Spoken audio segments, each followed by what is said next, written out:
Let me ask you a quick question. What are we getting wrong about climate change? So I think the issue of climate change, look, first of all, global warming is a real problem. It is a man-made problem, and it's something we need to tackle smartly.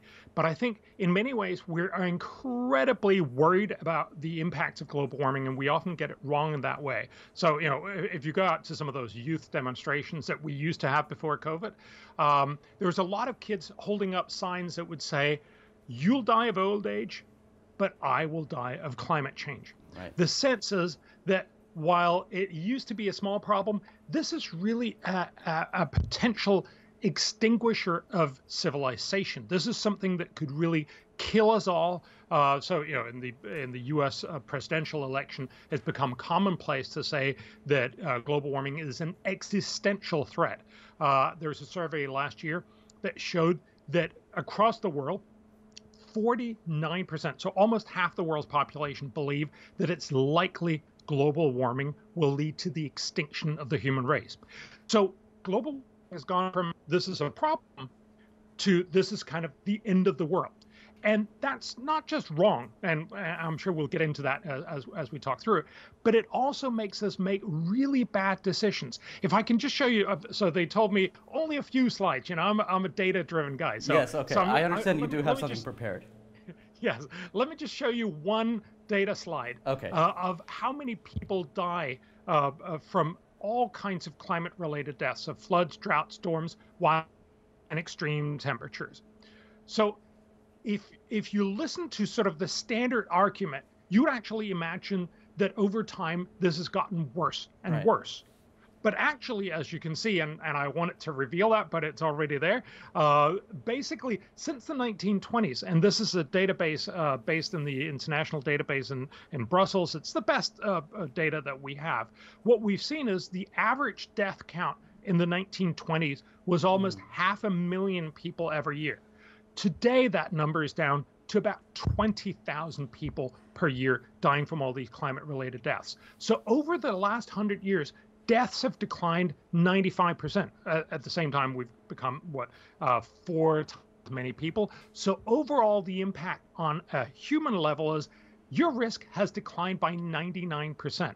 You are 99% less likely to die from climate-related disaster. This matters because it tells you, global warming is a problem, but it's not the end of the world. And that obviously matters in how we're actually going to tackle climate. Right. So you're kind of going against what the mainstream has to say, right? Is it accurate to say that you've kind of got a rebellious streak? Do you find yourself alone on this pedestal of like, guys, it's not the end of the world? You're kind of the opposite of Chicken Little. Well, so the funny thing is, what I'm telling you is basically what, for instance, the UN Climate Panel tells us. So if you read their reports, they're very long and somewhat boring.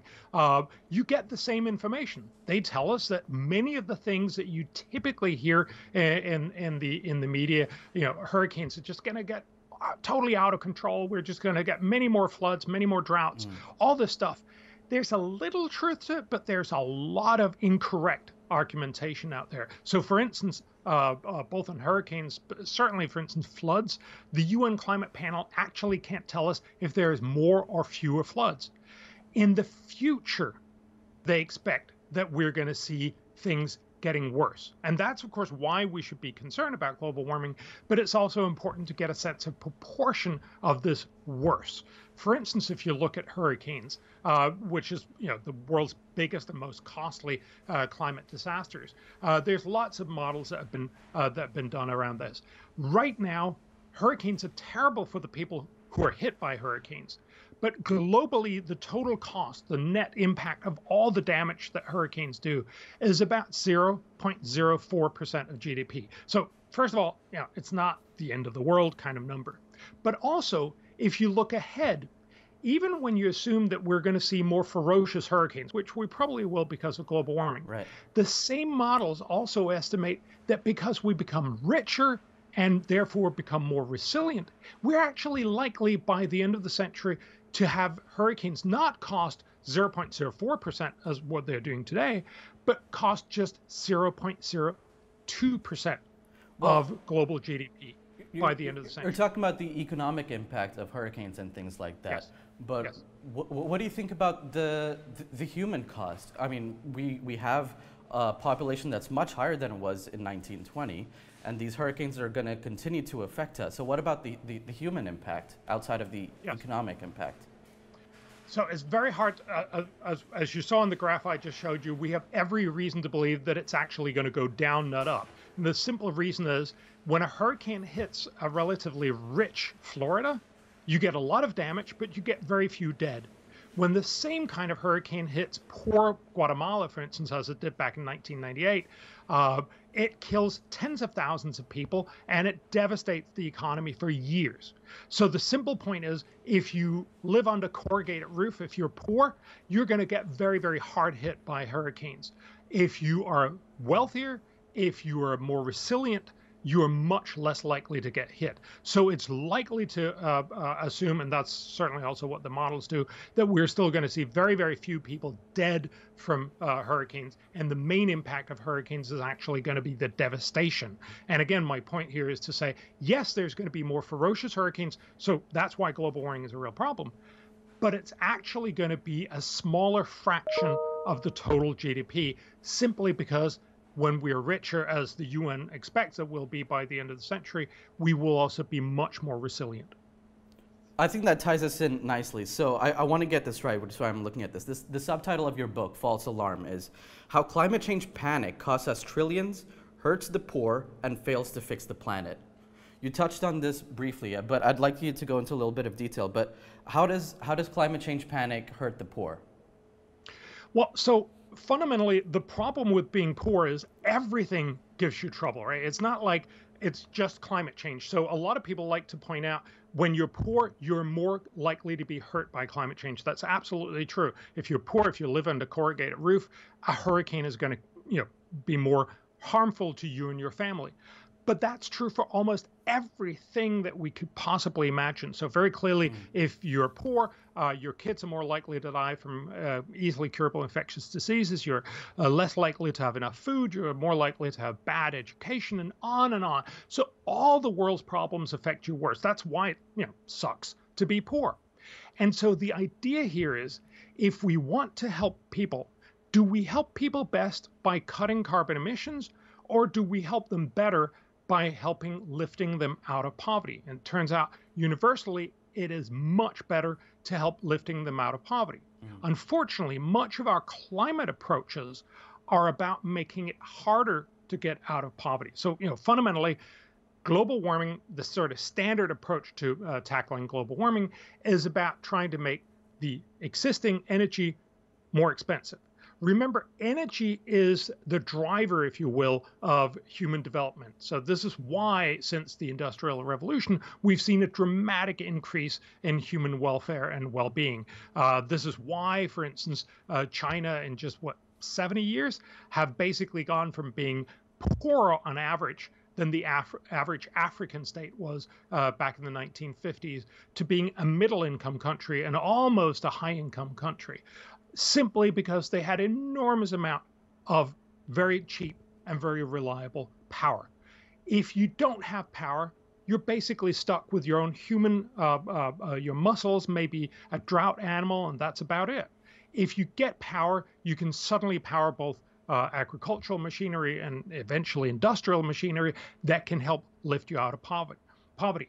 So if we try to restrict developing countries' ability to be able to have good energy, that means cheap energy, and typically right now that means fossil fuels, they're actually going to be worse off. So there's an academic study that shows, for instance, the Paris Agreement that we have agreed to back in 2015. For the audience, can you get into a little bit of what the Paris Agreement actually is?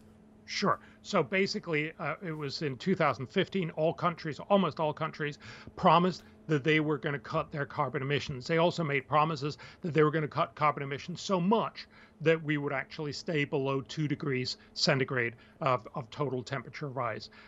That seems very unlikely to happen, but at least it's a treaty where a lot of countries have promised to come together and cut their carbon emissions.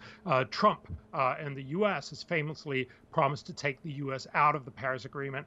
We'll see that happens after the next election. So if Biden wins, they're going to stay in the Paris Agreement. If Trump wins, they're actually going to get out. Right. But the reality is, it's a promise. So in the EU, we promised to cut our carbon emissions to 40% below 1990 levels by 2030. And countries across the world have made not similar promises, but also made promises on different levels of what they're going to do. Most of the countries are actually not living up to this. But if you just look at what we promised, if we were to carry that out, it will actually lead to more poverty. That is relatively more poverty, because poverty goes down. We're likely to see it going down both with and without Paris, but it'll go down less with Paris than without Paris. And this is a general tendency that if you try to do climate policies, it harms the poor, basically because you have to tax energy, because you have to drive up the price of fossil fuel energy in order to get people to stop using it. And that is most costly to poor people because they use a higher fraction of their income on energy. And so you get people, for instance, in Britain, where there's notoriously bad insulation. A lot of elderly people have taken really poorly to the fact that energy prices have skyrocketed. What that means is that you can't afford to keep your whole home heated. About half of all elderly people in the UK now only keep part of their house heated. Many of them, so almost 2/3, stay too long in their beds in the winter to keep warm. Those kinds of things. So it has real impacts on poor people in rich countries, but of course much more so poor people in poor countries who will not be lifted out of poverty. Right. Thank you very much, Dr. Lomborg. In the audience, please ask your comments. We've got this great expert over here, and we'd love to kind of poke at him and see what he has to say. So I have a question for you. What is climate change panic? It sounds like a very nice term, but what does it actually mean? So it means obviously a lot of different things to different people. When I talk to young people, a lot of them really have gotten the impression that why should I bother study for a future I won't have? The sense is that life might actually end for me in 10 or 20 years. And certainly it will end unless we dramatically change our civilization. This is just fundamentally wrong. That is not what climate change is about. That's not what the UN Climate Panel tells us. Actually, just to give you a sense of proportion, the UN Climate Panel tells us that by the 2070s, the net negative impact of global warming, and it will be a negative impact, which is why it's a problem, will be equivalent to each person on the planet losing somewhere between 0.2 and 2% of his or her income. Now, that's obviously a problem. Remember, at the same time, the UN expect us by the 2070s, in the most likely scenario, the middle of the road scenario, that each person will be 263% richer than he or she is today.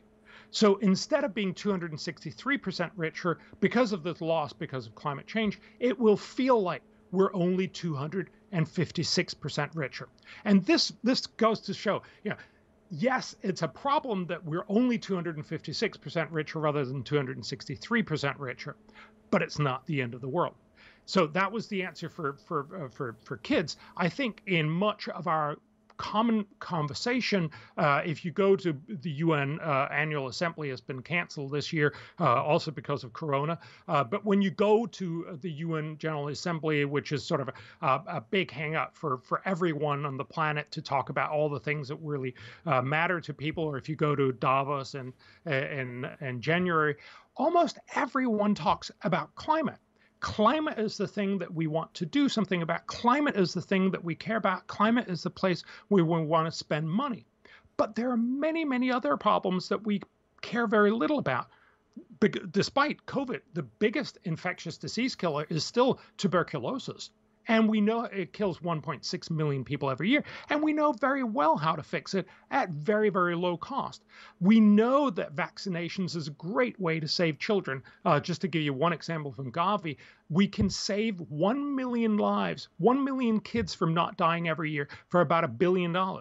Yet we're having a hard time fundraising to that to a certain extent because we're so focused on climate that we forget all these other things. Again, this does not mean we should also be concerned about climate change. We're an advanced civilization. We can walk and chew gum at the same time. Right. But we do need to have a sense of proportion. If we think this is the end of the world, we're likely to throw everything in the kitchen sink at this. If we realize this is a problem, it's one among many problems, we also start asking, I think, and that's the crucial question. That's, of course, where I also want to get both our conversation and where I take my book. We need to ask, how much should we actually do for climate change? Clearly, we can do too little, and I think we are doing too little now, but we can also do too much. And in certain countries, and in some ways you could argue the EU is already there, we're possibly doing too much. Right. All right, well, we have a question from the audience, so thank you very much for participating. So Bense Sobo says, good morning, Dr. Lomborg. Good morning, Bense. I would like to ask how responsible world leaders should tackle climate change. What can world leaders do?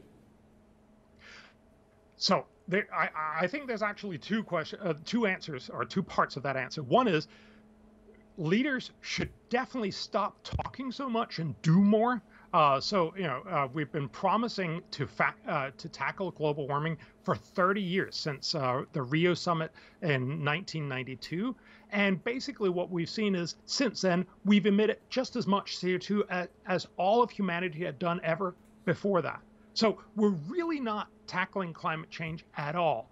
So leaders love to get up and say, it's a grave challenge, I'm going to save you from it, but then actually not do anything. And one of the reasons why is because it's really expensive to do something about it. So it's hard to get reelected if you really do something, as Macron realized a couple of years ago when he hiked the gasoline taxes by just 4 euro cents, and you got the yellow vest protest for about half a year in France. So clearly, this is a difficult issue to challenge. But at the same time, leaders also have to stop sort of stroking this is the end of the world, because it makes good sort of electoral sense, and start having a sensible conversation about saying climate change is a problem. It's not going to kill you. You're not going to die from climate change. This is not the end of the world. It's a problem that we should tackle, and let's think about how we do it smartly. So, Sid, if you don't mind, I'd love to show another set of slides. Sure, go ahead. So there's this one guy. So there's a lot of climate economists who've been working on looking at what should you do about climate change, and what they point out over and again is there's not just a cost to climate. There's also a cost to climate policy, and we need to take both of these into account. What I'm going to show you is this one guy who's called William Nordhaus. He got the Nobel Prize in climate economics. He's the only economist to get the Nobel Prize in economics. And he says pretty much what everyone in the last UN climate panel report in the climate economics bit would say. But I'm just going to show you his model, because I can't show you. What is this chart supposed to be showing us? I'm not quite sure I'm following. No. Sorry, this is the introduction to the chart. Right. Sorry. So let me just show you what is going to be the cost of climate. So if you look at the first one, if we do no policy, the cost of climate is, we're going to run up to about 4.1 degrees centigrade by the end of the century. We'll have no policy. The total cost will be about $140 trillion. That's a lot of resources left that are basically lost for humanity. Now, if we cut our temperatures, as you'll see in the following slides. So if you reveal the next and the next ones again, what you see is you get a slightly lower cost every time. So if we get almost down to 2 degrees, we probably can't get all the way to 2 degrees, but if we get almost down to 2 degrees, we can cut the total cost of climate from $140 trillion just down to $40 trillion. That's an amazing achievement. Clearly, that argument would tend to say, hey, we should just cut as much as we possibly can. Right. This is this is pretty much all the conversation that we have on climate. Look, climate is bad, so why don't we cut the temperature so we get less bad stuff? That makes good sense. What the climate economist then points out is, well, but there's also a cost to climate policy. And let me show you that on the next slide. Okay. If you do no policy, there's going to be no cost. But if you then do more policy, and remember, all of these policies are supposed to be reasonably smart policies, the climate cost actually escalate. So what you actually see is, if you do no policy, obviously no climate policy cost. But if you try to get the 2-degree policy, you actually end up with a cost of about $350 trillion in cost. And this is a reasonably sensibly implemented climate policy. And what you need to recognize is we have to pay both. That's why Nordhaus, and let me just show you the last slide and then we'll be done with that. So if we just see the first, show all 5. So on the no policy and then 3.5, yeah, as you said, that was the first slide I showed you. That's right. The climate cost. But then you also have to add the climate policy cost. Obviously, for the first one, the 4.1, there's nothing. But then add it to 3.75 and 3 degrees and so on. So what you basically see here, this is the outcome. This is what the guy got the Nobel Prize for. I think this is one of the intellectually most interesting points for humanity if we're talking about how do you fix climate change. What you have to realize is there's both a cost to climate and a cost to climate policy.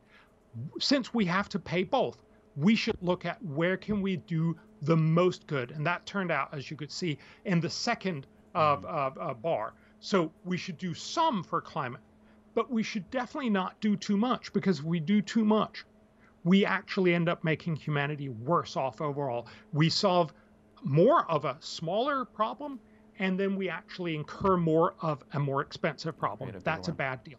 That's what climate panic really does for you. And that's why it's dangerous when when politicians just come up and say, we're going to basically get rid of all fossil fuels in very, very short period of time. Because what you'll do is it'll have a huge cost. And unfortunately, it'll only help a little. Great. We have another comment from the audience. This comes from Elise Pregun. Good morning, Elise. So she says, how about making renewable energy easily available in developing countries instead of further fueling burning fossil energy and making those people choke on smoke? Yes. So great question. There's 2 parts to this. One is the point of saying choking on smoke. The biggest environmental problem in the world is not climate change. It's air pollution. To many people in poor countries, it's actually indoor air pollution, because you cook and keep warm with dirty fuels like dung and cardboard and wood. But you're certainly right that outdoor air pollution is a big problem.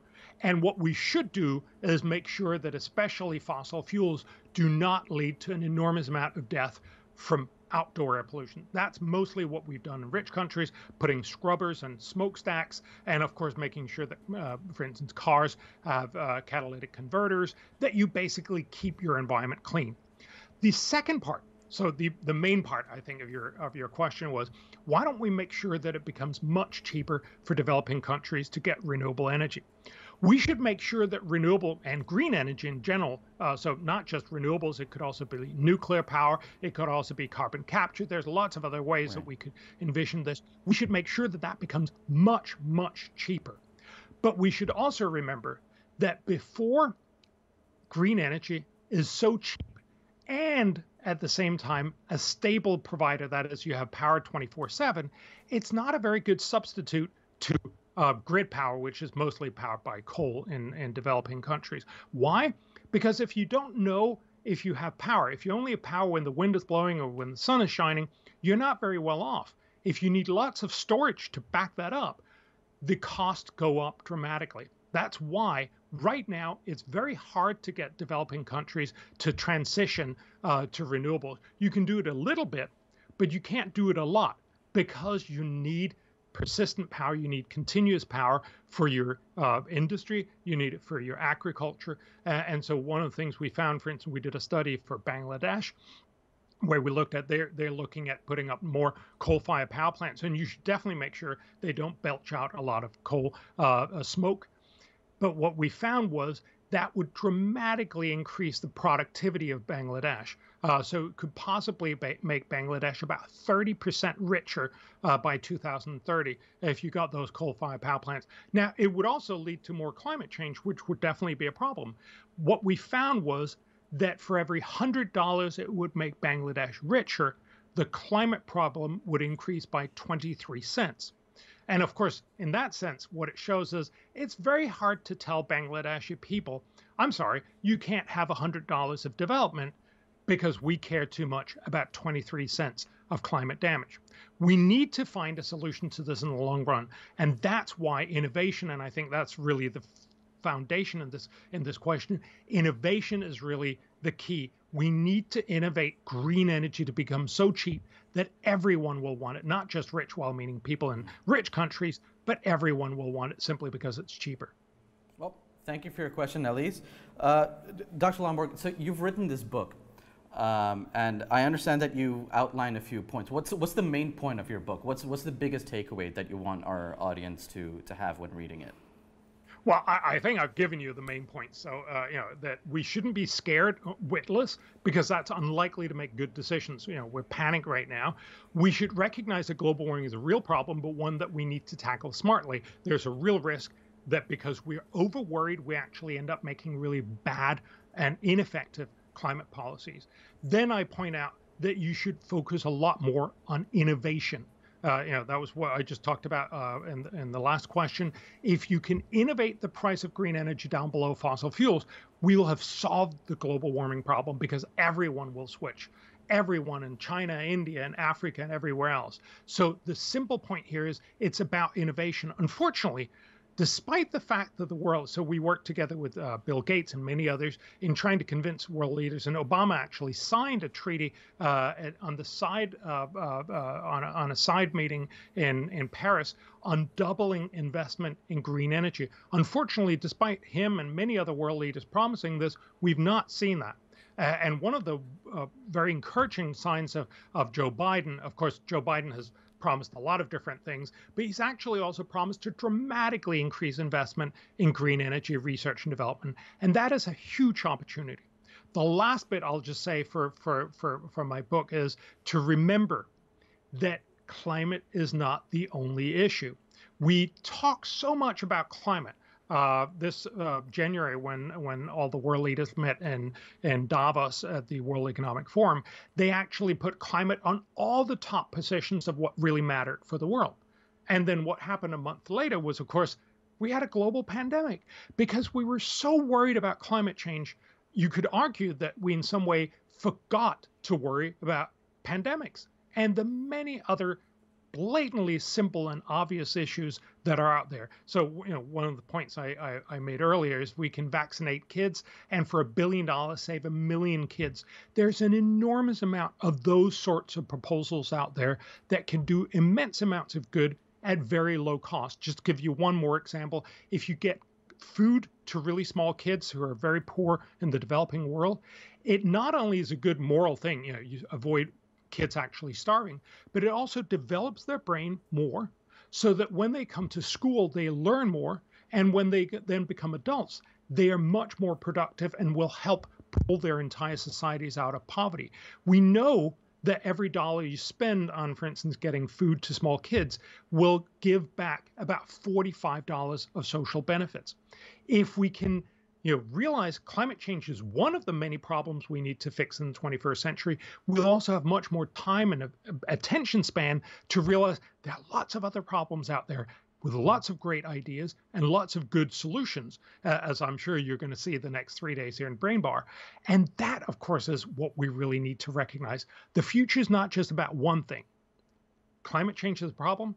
Let's certainly tackle it smartly, but let's not over-worry and believe that, yeah, sure, you and I are going to die from old age, but the youngsters are going to die from climate change. No, we're all going to survive, and we're actually going to live better lives. But what we need to do is to make sure that we make the future as well as it possibly can be. Well, if climate change isn't the only issue, what are maybe like 2 other things that we could be focusing our energy and our worry and our panic on if we need to use our panic in any direction? Yes. I actually think we should try to not be panicked, but use our smarts on. And so I would argue that, so we did a study for the UN when they did the next set of global goals for the world. And we tried to look at where can you spend a dollar and help do the most good for the world.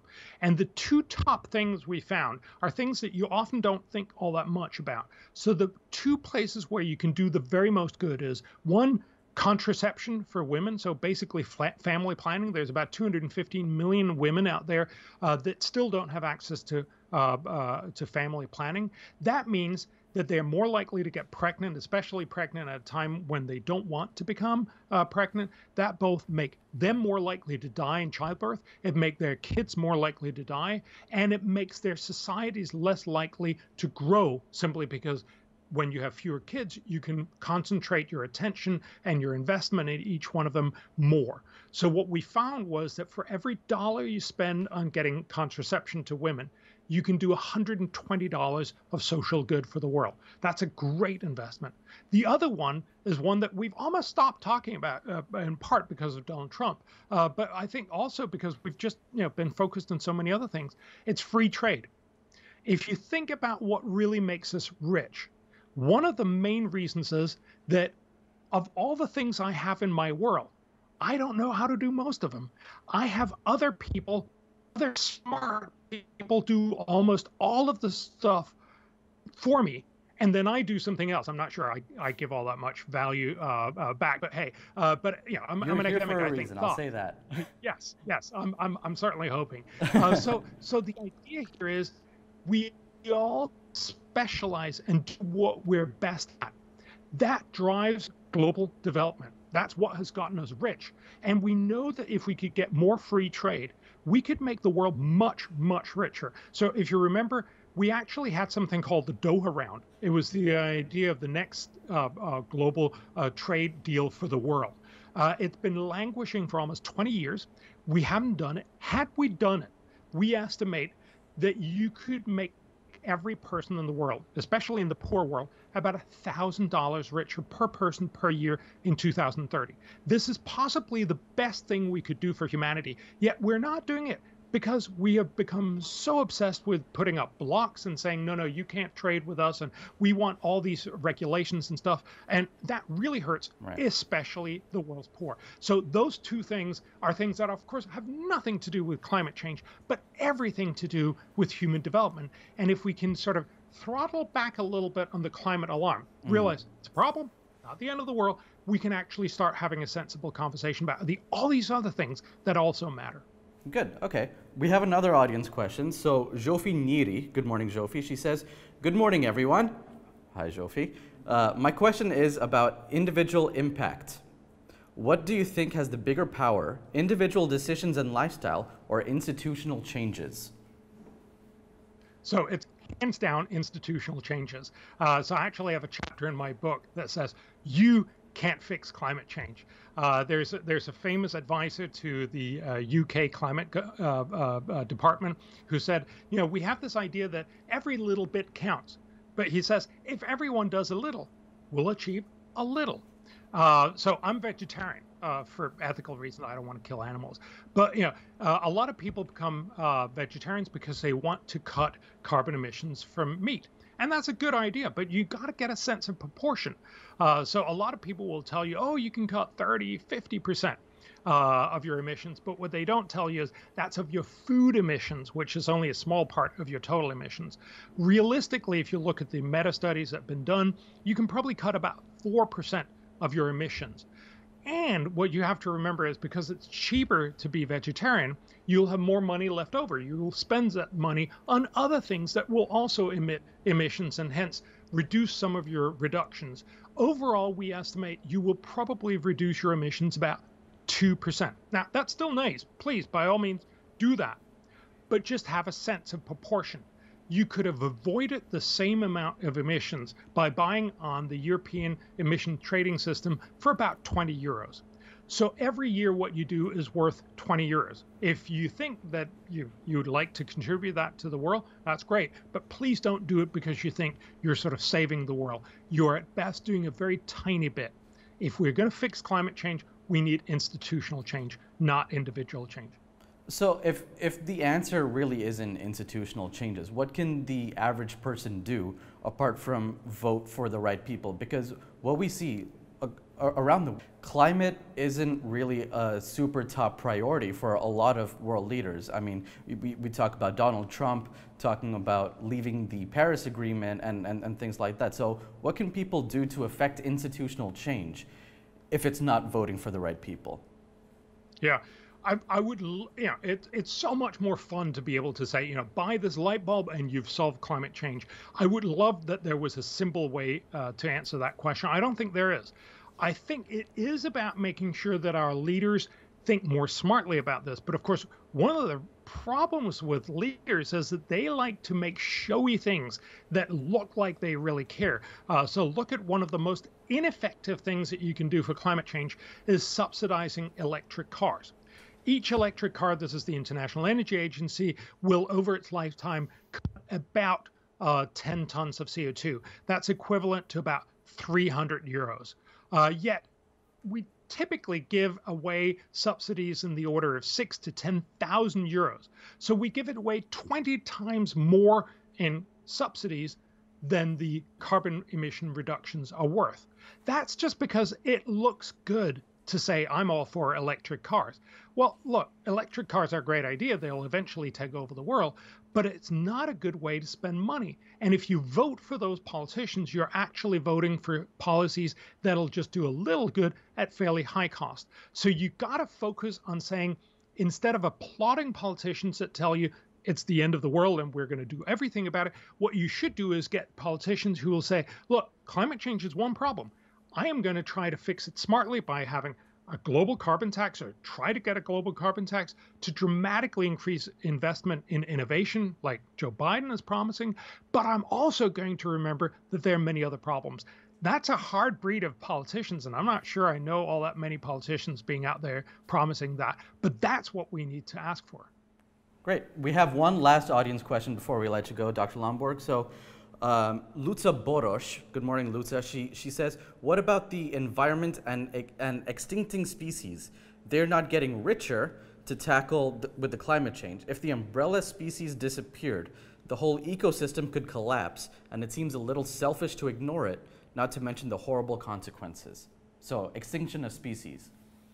Yes, there is a whole other conversation about what do we do about extinction of species. One of the important points is it's very often bunched together with climate change, but it's actually fairly unrelated. There's some overlap, but the biggest issues of species extinction comes from overuse from humans and encroachment from humans, and the fact that we very often don't legislate and certainly don't have good legislation that is enforced in the protected areas that we have. And so if you really want to do something about extinction, those are the places that you should be focusing. One of the ways that we can make sure we stop encroaching on animal life is by becoming rich. If you're poor, you basically cut down a lot of forest. If you're rich, you reforest because you can afford it and because you like to have more forest. So again, lifting people out of poverty is probably one of the best ways to make sure that you can get more species diversity. Also, and this is very controversial, and I'm sure we should probably not get too far into that, but one of the things we need to recognize is if we have very efficient agriculture, and eventually we have this idea that we'll possibly move a lot of agriculture indoor, you have like layers of growing under LED lamps, that kind of thing, then we can free up much more space for nature. That's one of the best ways. Remember, almost all of the space that we occupy is because of agriculture. So if we have very efficient agriculture, we can leave more space for nature. One of the big problems I find with many environmentalists is that a lot of them want to go organic. But organic is essentially a way of producing less per hectare because you put in less resources, you put in less fertilizer, so on. And so you actually need to have more land to grow, and that leaves a lot more pressure on nature. Now, there's a whole conversation because there's also more biodiversity on each acre of land that is organic. but it's probably the way that you overall have much less availability for biodiversity. So again, if you want to do something about biodiversity, also make sure we get a very efficient agriculture, and that probably means don't do organics. Don't do organics. Okay, Dr. Lomborg, we've reached the end of our time. I hope that you've been able to inspire our audience and get everyone with a little bit of hope as we kick off Brain Bar. So I want to thank you for your time. You can pick up Dr. Lomborg's book. It's called False Alarm. You can pick that up anywhere. I have it as an ebook because, you know, no paper.